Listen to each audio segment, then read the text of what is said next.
해우소 가족 여러분, 참 좋은 인연입니다. 오늘은 50대, 60대 은퇴를 앞두신 분들께서 꼭 알아야 할 투자 이야기를 준비했습니다. 요즘 주변에서 나스닥이 좋다, ETF에 투자해라 이런 말씀들 많이 들으시죠? 그런데 정작 왜 그런지 어떻게 해야 하는지 제대로 설명해 주는 곳은 많지 않습니다. 개별 종목 투자가 좋을까요? 아니면 ETF가 좋을까요? 이 질문에 대해 오늘 속 시원하게 풀어드리겠습니다.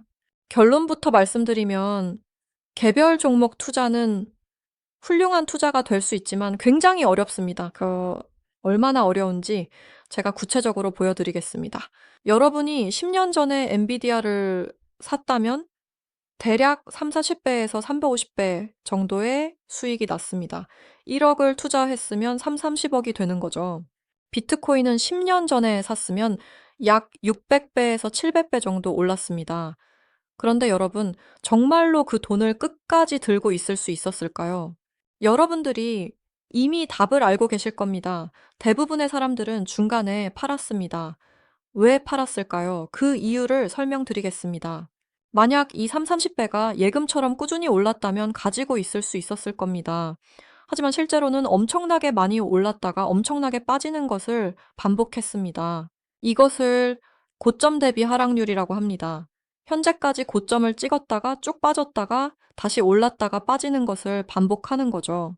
예를 들어 1억을 투자했는데 200억까지 올라갔다고 해봅시다. 그런데 200억에서 30%가 빠지면 60억이 날아가는 겁니다. 엔비디아의 경우 고점 대비 30% 이상 하락한 적이 5번이나 있었습니다. 그 중에는 50%, 60% 빠진 적도 있었습니다. 50% 하락의 의미를 한번 생각해 보세요. 100억까지 갔다가 50%가 빠지면 50억이 되는 겁니다. 이게 하루에 빠지면 그래도 버틸 수 있습니다. 하지만 계속해서 빠지는 겁니다. 며칠이고, 몇 주고 계속해서요. 그 순간 여러분은 무슨 생각을 하게 될까요? 아, 어제 팔았어야 했는데 오늘은 팔아야 하나 말아야 하나 매일 이 고민을 하게 됩니다.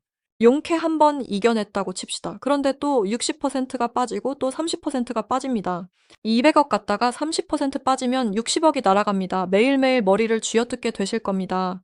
더군다나 이전에 50% 하락을 한번 겪었거나 30% 하락을 당한 적이 있으면 어떨까요? 지난번에 당하고도 아직 들고 있어. 나는 바보야. 이런 자책을 하게 됩니다. 이 순간 여러분이 직장을 다니시는 분이라면 일을 제대로 못합니다. 하루에 빠지는 금액이 연봉 수준으로 왔다 갔다 하기 때문입니다. 1,000만 원을 투자해서 30억이 됐다고 해도 마찬가지입니다. 30억에서 30%가 빠지면 9억이 날아가는 건데 견딜 수가 없습니다. 여기에 더 힘든 일이 벌어집니다. 가격이 하락할 때 이미 여러분의 속이 쓰린데 언론에서 왜 빠졌는지를 친절하게 설명해 줍니다. 왜 엔비디아가 끝났는지, 왜 더 빠질 수밖에 없는지를 충실하게 알려줍니다. 쉽게 말하면 네가 왜 바보인지를 계속 설명해 주는 겁니다. 언론이라는 것은 그런 겁니다. 예, 언론도 사실 알 수가 없거든요. 그런데 빠져야 하는 합리적인 이유를 계속 제시합니다. 속이 쓰린데 거기에 소금을 뿌리는 격이 됩니다. 속이 까맣게 타들어가는 겁니다. 그래서 책에 이런 내용이 있습니다. 30억을 갖게 되는 순간 만약 안 팔고 가지고 있었다면 부자가 아니라 환자가 됩니다. 화병이 나는 겁니다. 이것이 개별 종목 투자의 현실입니다. 그런데 나스닥 100은 다릅니다. 나스닥 100은 꾸준하게 오릅니다. 왜냐면 나스닥은 이게 그렇게 깊이 빠지지도 않을 뿐더러 빠졌을 때도 마음의 안정을 찾을 수 있습니다. 나스닥이 망하면은 미국이 망하는 건데 미국은 안 망하겠구나 하고 안도할 수 있는 거죠. 나스닥이 좀 밋밋하다고 느끼시는 분들은 빅테크나 반도체 같은 압축된 종목에 투자하시면 됩니다. 하지만 나스닥도 길게 투자하면 엄청난 수익을 줍니다. 개별 종목을 좋아서 하신다면 앞서 말씀드린 것들을 이겨내야 한다는 걸 아시고 하셔야 합니다. 그리고 그 종목이 안 망할 거라는 어느 정도의 확신을 가지고 하셔야 합니다. 철도 시대를 보든 인터넷 시대를 보든 지금의 AI 시대를 보든 마찬가지입니다. 새로운 기술을 활용해서 부를 창출하기 위해 엄청난 투자를 하는 기업들 중에 누가 살아남을지 미리 알아내기가 쉽지 않습니다. 이 기업들은 한 번은 거품을 겪어야 합니다. 제 생각에도 엔비디아는 살아남을 것 같지만 그 심적인 과정을 이겨내기가 정말 어렵습니다. 이 엔비디아 회사가 좋은 건 모르는 게 아닙니다. 하지만 그 회사도 주가가 빠질 때는 엄청나게 빠졌던 역사가 있습니다. 100억을 만들었어도 60% 빠지면 60억이 날아가는 겁니다. 그게 나 40억 벌었네가 아니라 60억 날렸네가 되는 겁니다. 그걸 버티기가 정말 힘듭니다. 그리고 이걸 몇 번이나 버텨야 하는 거잖아요. 우리 투자자들은 인간이라는 존재 자체가 논리와 감정이 섞여 있습니다. 특히 투자자들은 투자 의사 결정을 논리보다 감정에 따라 하게 됩니다. 특히 주가가 빠지면 더 그렇습니다. 나는 아닐 거야. 하실 수 있지만 제가 쉽게 설명드리겠습니다. 10,000원의 주식을 샀습니다. 그게 20,000원이 됐어요. 제 본전은 10,000원이잖아요. 그런데 8,000원으로 내려오면 8,000원 이익 봤다고 생각할까요? 2,000원 손해 봤다고 생각할까요? 많은 사람들이 2,000원 손해 봤다고 생각합니다. 내 기준점이 본전이 아니라 고점을 따라가는 겁니다. 아까 앞에서 설명드린 것과 같은 원리입니다. 여전히 벌고 있지만 8,000원일 때는 8,000원 벌고 있다고 생각하지 않습니다. 2,000원 빠진 것만 신경이 쓰입니다. 그런데 5,000원까지 내려오면 어떻게 하실 건가요? 대부분의 투자자들이 야, 나 5,000원 남았는데 더 빠지기 전에 팔아야겠다 하고 팔 가능성이 높습니다. 이거라도 건지자 하고 파는 겁니다. 이것을 이겨내기가 정말 어렵습니다. 종목이 한 4개, 10개 정도 되면 하나가 좀 빠져도 다른 효자 종목들이 생기면서 버틸 수 있습니다. 그런데 ETF라는 하나의 상품 안에 여러 종목이 있으면은 하나하나 안쪽에 보니까 괜찮습니다. 하지만 여러분이 ETF 대신 똑같이 10종목을 따로 사시면 어떤 일이 벌어질까요? 처음에는 나는 포트폴리오를 구성한 거라고 생각하고 삽니다.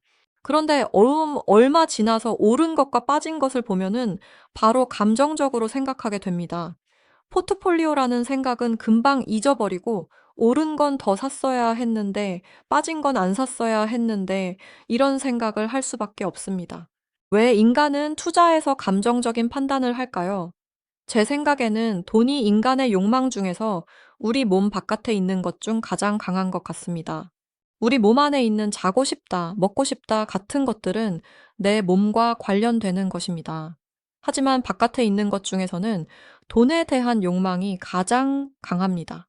그 욕망이 감정이거든요. 그리고 이게 돈이니까 숫자로 보입니다. 어제 얼마 잃었다, 오늘 얼마 벌었다가 다 숫자로 뜨니까 더더욱 나를 자책하게 됩니다.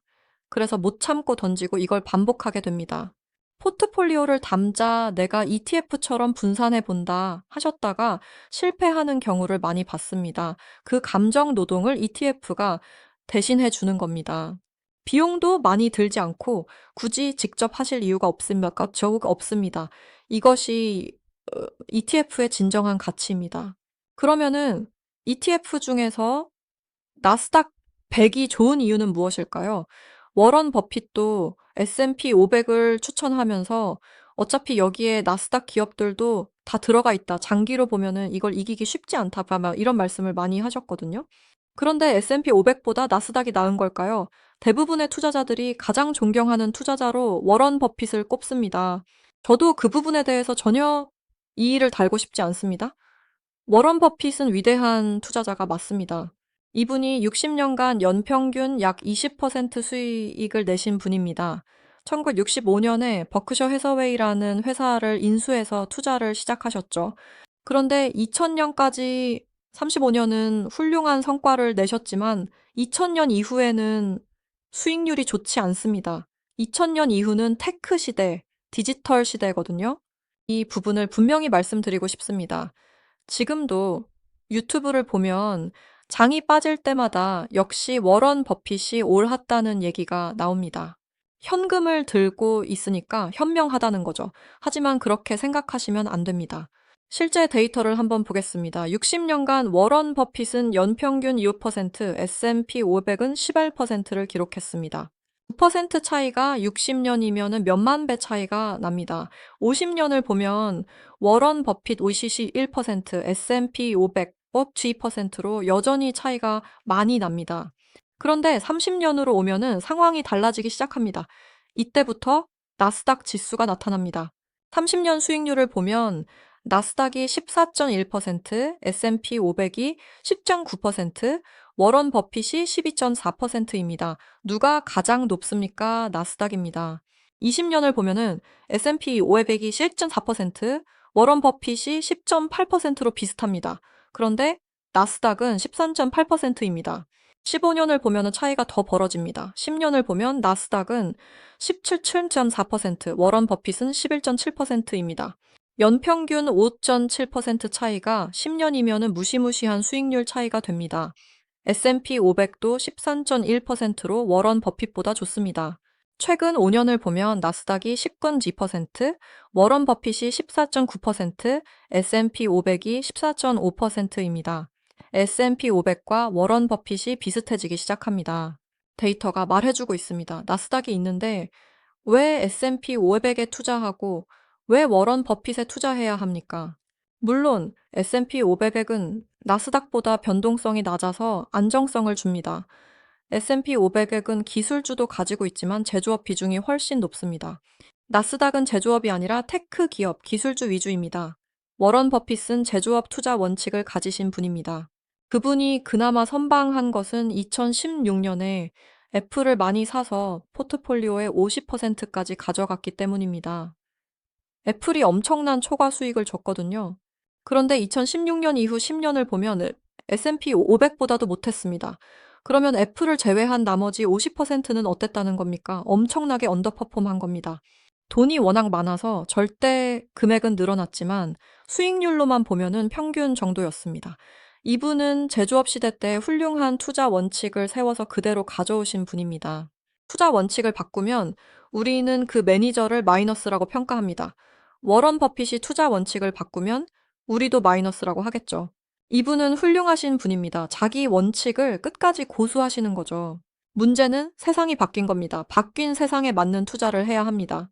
워런 버핏이 언제 유명해졌냐면 2000년에 유명해졌습니다. 그때 이분이 테크에 투자하고 있지 않았기 때문에 테크주가 폭락할 때 훌륭한 성과를 보여줬거든요.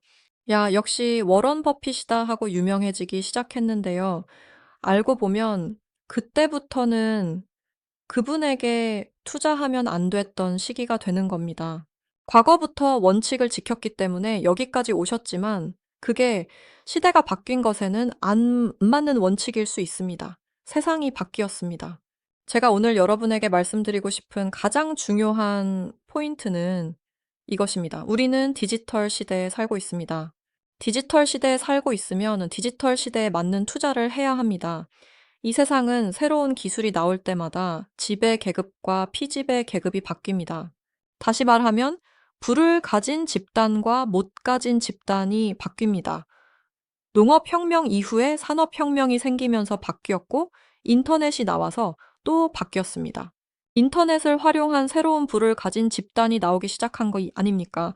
미국에도 한국에도 새로운 갑부들이 탄생했습니다. 사업을 해서 부를 창출한 새로운 갑부들이 탄생했으면 우리는 그 능력이 안 되면 그분들에게 투자하면 되는 겁니다. 너무나 간단한 논리입니다. 누구나 성공하고 싶지 않습니까? 투자를 하는 분들에게 성공의 정의를 내린다면 철학적인 정의가 아니라 세속적인 정의로 부와 명예가 될 겁니다. 부는 돈입니다. 명예는 자기가 하는 일에 성공하는 겁니다. 여러분이 투자를 하는 게 본업이 아니신 분들은 자기 업이 있지 않습니까? 그 업에 열중하십시오. 여러분이 투자 공부해서 돈 벌기 쉽지 않습니다. 각 방향이 맞아야 하는데 올바른 투자 방향을 제시해주는 사람 만나기 쉽지 않습니다. 그래서 그냥 세상 흐름에 맞게 투자하라는 겁니다. 테크에 투자를 하시고 남는 시간은 자기 일에 열중하셔서 성공하세요. 그러면 명예를 얻게 됩니다. 제가 말씀드린 대로 투자하시면 부도 생기게 됩니다. 부와 명예를 다 갖게 되면은 성공하게 되는 거죠. 연평균 17%씩 15년을 번다는 것은 어마어마한 수익률입니다. 거기에 그냥 넣어 놓으면 됩니다. 2억, 3억만 넣어 놔도 복리 효과가 엄청납니다. 연평균 수익률의 복리 효과를 한번 보여드리겠습니다. 5%에서 20%까지 5년에서 60년까지 계산해 보면요. 워런 버핏이 60년간 투자해서 연평균 20%를 기록했습니다. 60년간 20%면 56,000배입니다. 실제로 그분은 54만 4천 배를 달성하셨습니다. 1억 투자한 게 5조 4천억이 되는 겁니다. 믿을 수가 없죠? 없죠.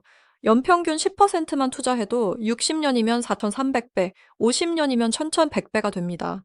여러분이 저한테 물으실 수 있습니다. 50년 후, 60년 후에 부자 되면 내가 무슨 소용이 있냐고요. 여러분이 투자하는 방식에 몇 년 지나서 확신이 오는 순간 여러분 마음은 이미 내가 돈을 벌 수 있다는 자신감이 생깁니다. 돈을 쓰는 것도 자신 있게 됩니다. 부자는 나중에 되지만 이미 그 투자 방법을 터득한 순간 즐거운 인생, 행복한 인생의 길로 접어드는 겁니다. 너무 미래라고 생각하지 마세요. 노력 안 하고도 책 한 권 읽는 정도로 충분히 부자가 될 수 있습니다. 20년 후, 30년 후가 아니라 3년, 5년 후에 이미 부자의 길에 올라 있게 됩니다. 여기서 이런 궁금증이 있으실 겁니다. PER이 너무 높다든지 PBR 대비 뭐가 어떻다든지요. 좋은 주식일 수는 있지만 좋은 주가는 다른 거 아니냐 이런 생각을 하실 수 있습니다. 방향이 맞는 건 알겠는데 꼭 지금 투자해야 하느냐는 거죠. 시점은 제가 말씀드렸습니다. 항상 틀립니다. 모르니까 지금인 겁니다. 밸류에이션. 저는 그런 거 쳐다보지 말라고 말씀드립니다. 밸류에이션은 제조업 시대에 필요했던 겁니다. 제조업 시대는 약 150년이 됩니다. 이 시대에는 대기업이 크면 중소기업도 같이 크고 어떤 산업이 크면 관련된 다른 산업들도 같이 컸습니다.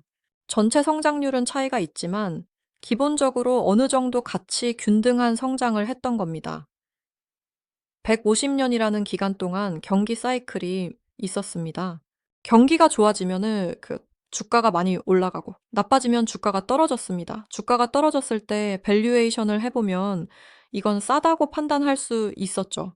경기가 사이클을 도니까 다시 올라갈 거 아닙니까? 그래서 쌀 때 사서 경기 좋아져서 비싸지면 파는 게 그 시대의 투자 원칙이었습니다. 하지만 지금은 다릅니다. 가치주 투자하던 사람들 다 돈을 못 벌었습니다. 제가 말씀드리는 성장주들, 테크 기업들은 한 번도 가치주였던 적이 없습니다. 가치에 집착하니까 기회를 못 잡는 겁니다. 구글을 못 사서 되게 후회했다가 이번에 샀다는 분도 계시죠. 그런데 그분은 테크로 산 게 아니라 또 다른 이유를 대십니다. 그렇게 복잡하게 생각할 것도 없습니다. 인류가 발전해 온 과정을 보면 너무나 심플합니다. 복잡하게 생각할 것도 없고 세상 흐름에 맡기는 겁니다. 세상 흐름에 맞는 테크에 가시면 됩니다. 개별 종목이 아니라 ETF나 이런 것으로 묶어서 투자하면 훨씬 더 마음 편합니다. 세상 흐름에 맞는 테크에 가라는 겁니다. 반도체나 빅테크를 사라고 하지 않고 나스닥을 말씀드리는 이유가 있습니다. 반도체나 빅테크는 테마입니다. 50년, 60년이라는 장기를 보면은 나스닥은 항상 새로운 기술이 나와서 성장하는 기업을 새로 지수에 넣어주고 올드한 기술은 빼줍니다. 계속 리밸런싱이 되는 겁니다. 반도체를 대체하는 뭔가가 나올 수도 있지 않겠습니까? 그럼 그때 가서 바꾸면 됩니다. 제가 지금 추천하는 것은 여러분 투자 기간 동안에 바꾸지 말라는 겁니다. 여러분은 자기 일에 집중해서 성공을 하셔야 합니다. 명예를 얻어야 하는데 왜 시장을 매일 들여다봐야 합니까? 다음 달 분기의 실적이 어떤지를 왜 봐야 합니까? 그건 다 정보입니다. 정보라고 하는 것은 시간이 지나면 다 가치가 없어지는 겁니다. 엔비디아 실적이 어떨 것 같아? 그 정보는 필요 없습니다. 시간이 지나면 맞을지 안 맞을지도 모르는 정보거든요. 투자에 필요한 건 정보가 아니라 지식입니다. 가장 간단한 투자 지식은 세상의 흐름에 올라타라는 겁니다. 과거 역사를 봤더니 새로운 기술을 활용하는 기업들이 부를 창출하지 않았습니까? 그 사업을 하든지 아니면 그 투자에 올라타세요. 사업화하는 건 은퇴한 다음에 테크 분야로 하라는 것이고 지금은 이제 곡괭이를 파는 곳이 돈을 버는 겁니다. 그 정도만 구분하는 것은 일반인들도 충분히 할 수 있습니다. 그런데 A 곡괭이가 좋아, B가 좋아, 곡괭이의 부품이 좋아, 이렇게 따지면 어려워집니다. 그래서 메인스트림은 반도체와 빅테크로 가져가시면 됩니다. 우리나라 기업 중에 생태계를 잘 갖추고 있는 것들도 있습니다. 반도체, 자동차, 조선, 방산, 원전 정도가 됩니다. 이런 기업들은 짧게 보면은 3년, 5년 정도는 생태계를 잘 유지하고 있습니다. 이런 데 투자하는 것은 여러분이 알아서 판단하실 부분입니다. 제가 말씀드리는 것은 여러분 투자의 메인스트림, 움직이지 않는 주춧돌 같은 역할을 하는 것은 나스닥이나 빅테크, 반도체로 깔아두라는 겁니다. 반도체만 하지도 말고 빅테크만 하지도 말고 이것도 하고 저것도 하는 포트폴리오를 구성하세요. 반도체가 더 수익이 나고 빅테크가 안 나니까 잘못했다가 아닙니다. 포트폴리오 하시는 겁니다. 1년 만에 10배 오르는 종목들도 있으니까 그런 것도 따라가다 보면 항상 놓치게 됩니다. 조급해하지 마세요. 최근에 TDF라는 상품들도 많이 나오고 있습니다. TDF는 연령에 맞춰서 주식과 채권 배분을 해놓은 상품입니다. 아주 훌륭한 상품입니다. 변동성이 가장 낮고 꾸준한 수익을 줍니다. 영어 이미지 프롭트, TDF Excellence Infographic, 코리안 텍스트 TDF 일본 훌륭한 상품 with 최저 변동성 and 꾸준한 수익, benefits highlighted, smooth steady line graph, green stable excellence on white background, 이미지 얌사미두, 한국어 번역. TDF가 가장 변동성이 낮고 S&P 500이 그 다음입니다. 나스닥보다 변동성이 낮습니다. 사람마다 심리 상태가 다릅니다. 주식 투자가 너무 흔들려서 못 견디는 분들은 변동성이 낮은 TDF가 좋은 대안이 됩니다. 좀 견딜 수 있는 분들은 나스닥이 좋고 변동성을 타더라도 돈을 벌고 싶다면 빅테크와 반도체를 하시면 됩니다. 중간중간 테마 투자는 누구나 부자가 될 수 있는 방법에서는 안 하는 게 좋습니다. 왜냐하면 장 보지 말라는 거거든요. 그냥 묻어두고 잊어버리세요. 좋은 거 하나 사놓고요. TDF는 타겟 데이트니까 은퇴 시점을 정해놓고 거기에 맞춰 펀드를 운영합니다. 은퇴가 역삼살이 될 거다, 소심살이 될 거다, 자기 스스로 정할 수 있습니다. 2050년에 은퇴한다고 생각하는 사람은 2050을 사면 되고 젊으니까 2060년쯤 된다 하면 2060을 사면 됩니다. 기간이 길수록 주식 비중이 높습니다. 한국 주식만 넣는 게 아니라 글로벌 주식을 분산해서 넣습니다. 이제 마지막으로 레버리지, 인버스 ETF에 대해 말씀드리겠습니다. 요즘 레버리지, 인버스 ETF들도 많이 있고 한국 사람들이 많이 산다고 뉴스에도 나옵니다. 분산 투자를 했지만 수익률을 높일 수 있는 방향 아니겠느냐고 생각하시는 분들도 있습니다. 이 부분에 대해서 말씀드리면 잘 활용하시면 정말 돈을 버실 수 있습니다. 하지만 많은 분들이 장기적으로 활용해서 돈 버시는 경우가 많지 않습니다. 정말로 장이 해도 너무 한다 할 정도로 많이 빠질 때는 사볼 만합니다. 하지만 시장에 가까이 있으면서 정말 자신이 있다 하는 분들 외에는 일반인들은 안 하는 게 좋습니다. 이건 전문가들을 위한 상품입니다. 전문가들도 벌기 어렵습니다. 누구나 투자로 부자가 될 수 있다는 제 얘기는 이런 거 안 하고 확실하게 가는 방향을 말씀드리는 겁니다. 일반인들은 레버리지, 인버스 안 하시는 게 좋습니다. 제가 말씀드리는 성공 투자 방법은 이것입니다. 내 인생은 성공해야 하는 거 아니겠습니까? 내 돈 투자는 반드시 벌어야 합니다. 일부 중에는 퇴직연금을 깨지면 안 된다고 원금 보장형으로 가시는데 그 정도는 아닙니다. 반드시 벌어야 하기 때문에 이런 거죠. 운이 좋으면 더 벌 수 있고 운이 안 좋으면 깨질 수도 있는 투자는 나의 성공을 보장해 주지 못합니다. 운이 안 좋아도 성공할 수 있는 투자를 조금만 인내를 가지고 해보시면 충분히 가능합니다. 국가별 투자할 때 제가 자꾸 미국 중심으로 얘기하는 이유가 있습니다. 다른 나라 중에 AI나 로봇이 뛰어난 나라가 있다고 해서 투자하면 더 벌 수 있을지 모릅니다. 하지만 그 나라가 가지고 있는 여러 가지 리스크를 생각하면 내 돈인데 운이 좋으면 벌고 운이 안 좋으면 잃는 투자는 안 했으면 좋겠습니다. 휴머노이드, 피지컬 AI에 대해서도 말씀드리겠습니다. AI라는 것은 물리 세계가 아니라 의사 결정을 하는 역할을 하는 건데 다음 단계로 물리 세계로 나오는 겁니다. 휴머노이드라는 거는 로봇이 인간을 대체하거나 인간과 같이 작업하는 공간으로 들어오는 겁니다. CES에서 아틀라스도 보고 유니트리도 봤는데 동작이 굉장히 훌륭합니다. 하지만 그 동작은 설계된 대로 하는 겁니다. 휴머노이드라는 것은 새로운 상황에서 예상치 못한 일이 벌어졌을 때 의사 결정을 할 수 있어야 합니다. 자동차로 치면 뭔가가 갑자기 튀어나왔을 때 핸들을 왼쪽으로 꺾어야 할지 오른쪽으로 꺾어야 할지 예상해야 합니다. 지금 보여준 로봇들은 그런 판단하는 기능이 없습니다. 로봇이 작동하기 위해서 필요한 게 있습니다. 첫 번째가 액추에이터, 관절이고, 두 번째가 감속기로 균형 잡는 것입니다.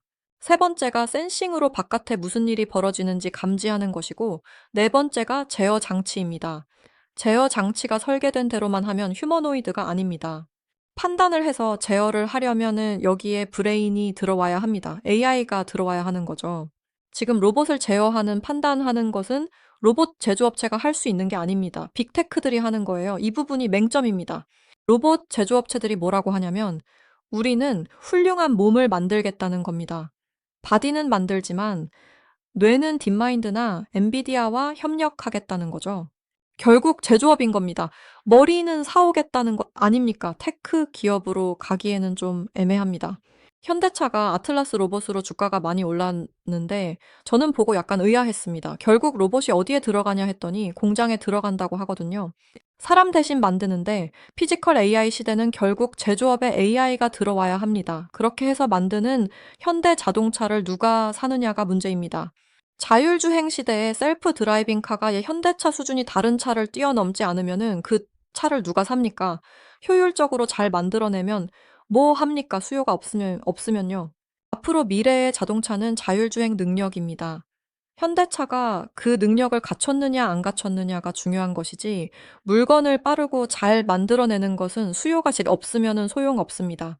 그런데 며칠 후에 테슬라에서 자율주행을 했던 분을 사장으로 모셔왔다는 소식이 있었습니다. 현대차가 뭐가 중요한지 파악하고 있는 거죠. 그것 때문에 올랐다면 훨씬 말이 됩니다. 로봇이 동작을 잘했다는 것 때문에 오르는 것은 좀 납득이 안 됐습니다. 어쨌든 현대차는 뭐가 중요한지 방향을 잡고 그 부분에 대해서는 따라가고 있는 것 같습니다. 결국 테크 기업으로 얼마나 많이 갈 수 있느냐가 중요합니다. 그게 앞으로 부를 다 끌어모을 것이고 시장에서 평가를 받을 것입니다. 우리는 그 방향에 투자를 해야 합니다. 막연하게 빅테크를 투자해야 한다는 얘기는 많았습니다. 하지만 오늘은 산업혁명부터 시작해서 왜 그런지 명확하게 말씀드렸습니다. 여러분께 드리고 싶은 말씀은 이것입니다. 그동안 뭐가 좋다 해서 추천에 따라 투자를 많이 하셨을 겁니다. 단기적으로 좋았던 경우도 있고 안 좋았던 경우도 있었겠죠. 다양한 경험을 하셨을 텐데요. 장황하게 여러 얘기를 한 이유가 있습니다. 왜 그런지에 대한 공감이 이루어져야 투자를 장기적으로 할 수 있거든요. 제가 좋다고 해서 샀는데 계속 올라간다는 보장이 없습니다. 바로 빠질 수 있거든요. 그렇더라도 왜 그런지에 대한 근본에 깔려 있는 얘기가 공감이 되신다면은 마음 졸이지 않고 기다리실 수가 있습니다. 방향은 제가 제시해 드렸지만 시간을 통제하는 건 여러분입니다. 시간을 제대로 통제하시려면 조금 더 왜 그런지 원리에 대한 이해가 필요합니다. 마음이 편해야 오래 갑니다. 마음이 불편하면은 항상 방망이를 짧게 잡게 됩니다. 마음 편하게 길게 가려면 시대의 흐름과 나의 투자를 맞추는 게 좋습니다. 경제해우소 가족, 여러분, 오늘 말씀드린 내용 잘 기억해 주세요. 테크에 투자하고 본업에 충실하시면 부와 명예 모두 얻으실 수 있습니다. 조급해하지 마시고 세상의 흐름에 올라타세요. 다음 영상에서 또 유익한 정보로 찾아뵙겠습니다. 감사합니다.